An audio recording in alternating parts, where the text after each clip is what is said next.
हम ये चैप्टर 16 का नेक्स्ट टॉपिक पढ़ रहे हैं, ज्वारीय मैंग्रोव या दलदली वन। ये वन मुख्य रूप से नदियों के मुहाने पर कीचड़ व दलदली भागों में पाए जाते हैं। मुख्य वृक्षों में सुंदरी, जो कि गंगा ब्रह्मपुत्र डेल्टा क्षेत्र में बांस, ताड़, नारियल, रोजीफोरा आदि इसके मुख्य वृक्ष हैं।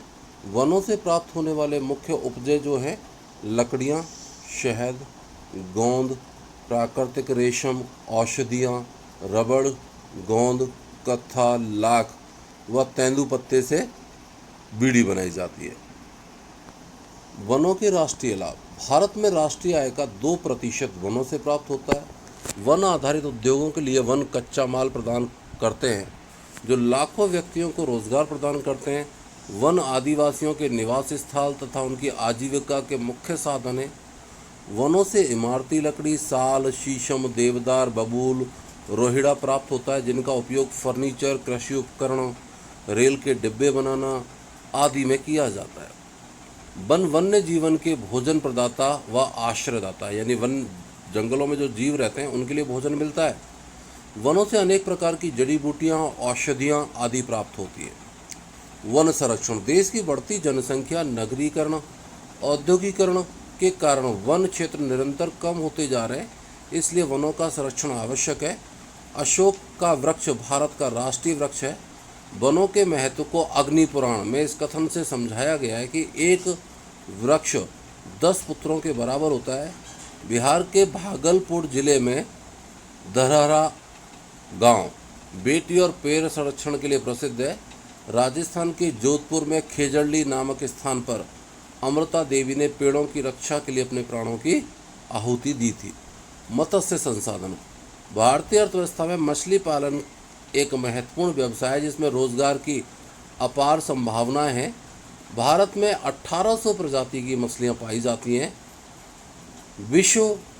भारत विश्व में मछली उत्पादन में चीन के बाद में दूसरा सबसे बड़ा देश है।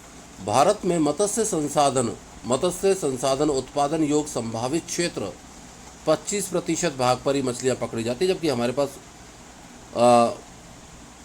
भाग ज़्यादा है। यहाँ कुल मत्स्य उत्पादन का 60% महासागरों से और 40% आंतरिक जलाशयों से प्राप्त होता है। महासागरों से प्राप्त होने वाली कुल मछलियों का 70% पश्चिमी समुद्र तट से और 30% पूर्वी समुद्री तट से प्राप्त होता है। भारत में मत्स्य उद्योग का महत्व। मत्स्य क्षेत्र में देश में 11 लाख से अधिक लोगों को रोजगार प्रदान करता है। मत्स्य पालन खाद्य आपूर्ति करने में सहायक होता है। मत्स्य पालन विदेशी मुद्रा अर्जित करने में महत्वपूर्ण भूमिका निभाता है। हम बड़ी मात्रा में मछलियों का निर्यात करते हैं दूसरे देशों को, जिनसे कि हमें विदेशी मुद्रा मिलती है। मत्स्य व्यवसाय अन्य सहायक रोजगार जैसे नाव और जाल बनाने का कार्य भी सृजन करता है। मत्स्य पालन के लिए अनुकूल दशाएं। पहला है छिछले समुद्र, 100 फैदम या 600 फीट या 180 मीटर गहरे छिछले समुद्र तट पर मछलियों के लिए सबसे अनुकूल होता है। इस गहराई तक सूर्य की किरणें आसानी से पहुंच जाती हैं, इसलिए मछलियों की वृद्धि व विकास में ये के लिए उपयुक्त होते हैं। नदियों के मुहाने। नदियों के मुहाने आपने 11th क्लास में पढ़ा होगा। जहाँ पर नदियाँ अपना पानी समुद्र में मिलाती है वो नदी का मुहाना कहलाता है। यहाँ पर प्लैंकटन और काई मछलियों के मुख्य भोज्य पदार्थ हैं, अतः नदियों के मुहाने पर खाद्य पदार्थ आसानी से उपलब्ध हो जाने के कारण मछलियों के विकास के लिए अनुकूल होते हैं। ठंडी व गर्म जलधाराओं के मिलन स्थल। इस क्षेत्र में प्लैंकटन की अधिकता के कारण मछलियों के विकास के लिए ये सर्वाधिक उपयुक्त हैं, क्योंकि ठंडी और गर्म जलधाराएं जहाँ पर मिलती हैं, बदलते हुए तापमान को मछलियाँ एकदम से बर्दाश्त नहीं कर पाती और ऊपर आ जाती हैं और उनको पकड़ने में आसानी रहती है। मत्स्य प्राप्ति के प्रमुख क्षेत्र। समुद्र तटीय मत्स्य क्षेत्र। यह क्षेत्र समुद्र तटीय रेखा से 12 किलोमीटर दूर तक खुले समुद्रों की सीमा तक होता है। ये करेक्शन करना पड़ेगा बेटा, यहाँ पे 2 किलोमीटर लिखा है, 2 की जगह आपको 12 किलोमीटर करना है। नदी मुख्य मत्स्य क्षेत्र। मीठे जल के मत्स्य क्षेत्र, मोती मत्स्य क्षेत्र, कच्छ की खाड़ी, मन्नार की खाड़ी और तमिलनाडु में ऑयस्टर मछलियां पाई जाती हैं, जिनसे बहुमूल्य मोती प्राप्त होते हैं। जापानी विशेषज्ञों की सहायता से सौराष्ट्र तट पर ऑयस्टर कल्चर का विकास कर व्यावसायिक मोती फार्मिंग का विस्तार करने की योजना है। संख मत्स्य क्षेत्र, समुद्र तटों के दलदली तथा बलुई क्षेत्र में 13 मीटर की गहराई तक विभिन्न संख मछलियां पाई जाती हैं या मिलती हैं। भारत में मत्स्य के विकास के प्रयास, विशेष मत्स्य पोताश्रय बनाए जाए। पोताश्रय जहां पर जहाज़ों को खड़ा किया जाता है, उनका मेंटेनेंस का काम किया जाता है, वो सारा का सारा। आधुनिक बड़ी नौकाओं का प्रयोग करना, शीत भंडार तथा परिष्करण व सुखाने की इकाइयाँ स्थापित करना। मछलियाँ समुद्र से निकालने के बाद में बहुत जल्दी सड़ना शुरू हो जाता है उनका, उससे बचाने के लिए कोल्ड स्टोरेज का व्यवस्था करना, उनका परिष्करण करने की इकाइयाँ लगाना और उनको सुखाने का बंदोबस्त करना, ये सारा का सारा। तमिलनाडु, महाराष्ट्र, कोची, विशाखापट्टनम और वेरावल, गुजरात में मत्स्य प्रशिक्षण केंद्र खोले गए हैं। मछलियों के नए उत्पादों की खोज के लिए मुंबई, बैरकपुर, कोलकाता, मंडपम, तमिलनाडु में अनुसंधान स्थापित रिसर्च सेंटर, अनुसंधान शालाएं स्थापित की गई हैं।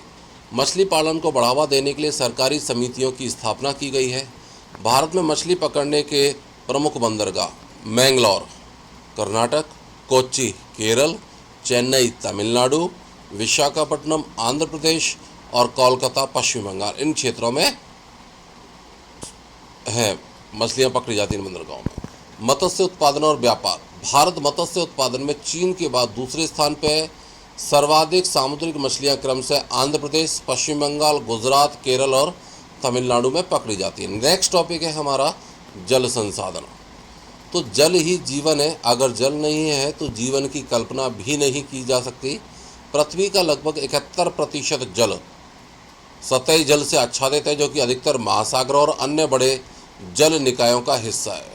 खारे जल के महासागरों का पृथ्वी का कुल 97%, हिमनदों और ध्रुवीय बर्फ की चोटियों में 2.4% और अन्य जल स्रोत जैसे नदियां, झीलें और तालाबों में 0.6% जल पाया जाता है। भारत में विश्व का 17% से अधिक आबादी है, जो कि विश्व का केवल 4% नव्यकरणीय जल संसाधन और विश्व के भूक्षेत्र का 2.4%, यानी दुनिया का जो क्षेत्रफल है उसका मात्र 2.4% हिंदुस्तान के हिस्से में है। देश में एक वर्ष में वर्षा से प्राप्त कुल जल की मात्रा 4000 घन किलोमीटर होती है। भारत में जल के उपयोग की मात्रा बहुत सीमित है। इसके अलावा देश के किसी न किसी हिस्से में प्राय बाढ़ और सूखे की चुनौतियों का सामना करना पड़ता है। भारत में जल प्राप्ति का मुख्य स्रोत वर्षा है, जिसमें अत्यधिक स्थानिक भिन्नता पाई जाती है। बेटे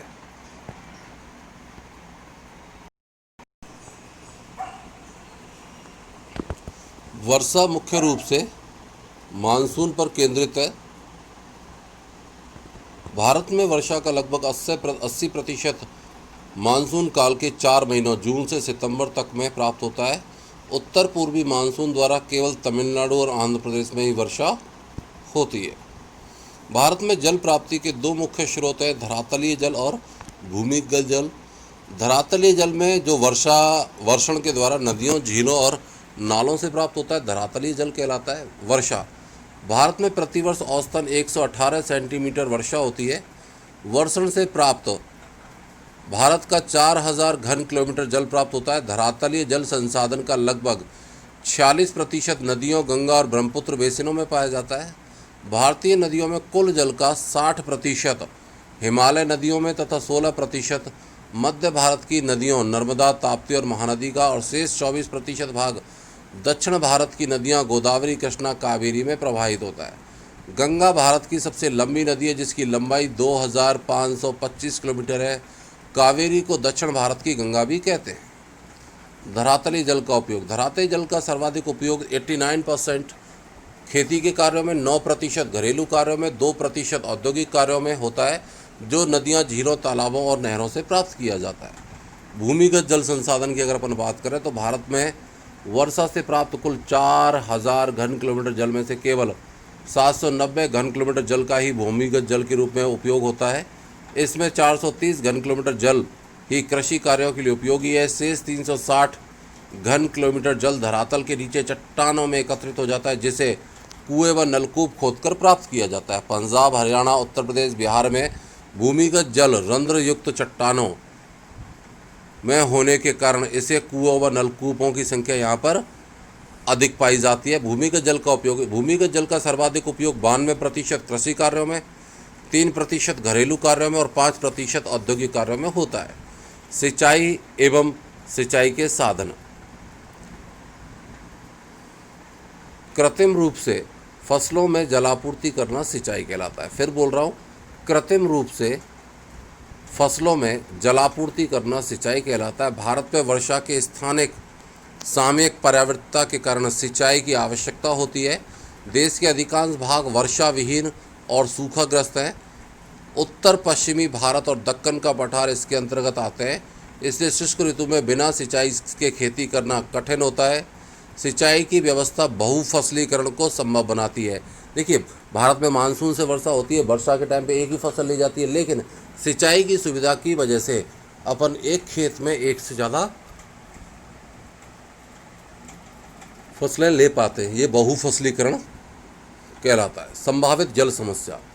जल की प्रति व्यक्ति उपलब्धता जनसंख्या बढ़ने से दिन प्रतिदिन कम होती जा रही है। उपलब्ध जल संसाधन औद्योगिक, कृषि और घरेलू निस्सारणों से प्रदूषित होते जा रहे हैं, जिस कारण उपयोगी जल संसाधनों की उपलब्धता और सीमित होती जा रही है।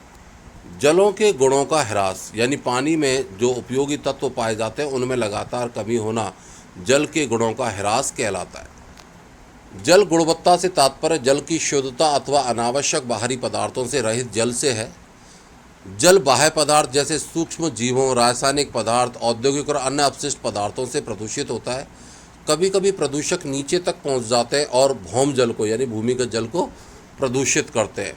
देश में गंगा और यमुना 2 अत्यधिक प्रदूषित नदियां हैं। इसके बाद वाला जो हमारा टॉपिक है जल प्रबंधन और संरक्षण, इसको हम नेक्स्ट वीडियो में पूरा करेंगे। धन्यवाद।